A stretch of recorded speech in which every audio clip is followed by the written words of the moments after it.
Uphiko oluhlinzeka ngeminingwane kwabakhokhela izinsiza zikaMasipala phecelezi rates and taxes edolobheni iGoli luthi luzobe luvulile ukusiza labo abanezikhalo ngezitatimende zabo. Lamahhovisi abevaliwe amasonto ayisithupha ngenxa yeLockdown.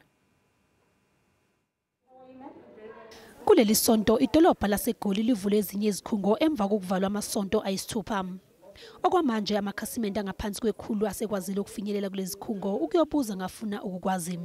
It is a bit too soon to tell right now what the process is going to look like, but we're here. On day one, it's been a bit rough because we haven't been able to come to work because of the COVID-19. Isifunda sasesentini yisona esinesibalo esiphezulu sabahaqwa yi-COVID-19. Kunezibulali magciwane ezikhona ukuqinisekisa ukuthi izisebenzi zihlala ziphephile.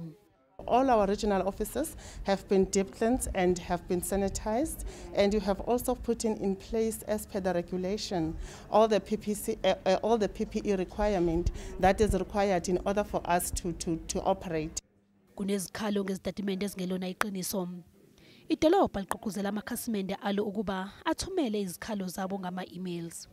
When a customer walks in with their readings to say this is my reading and this is what you have actually billed me in, it's incorrect, we are actually rectifying that with immediate effect. Kepha-ke kunezikhalo ngokuthi uhlelo lwamakhompyutha akulula ukulisebenzisa kodwa isikhungo siqhuquzela abantu kuba bazifikele mathupha kuzona.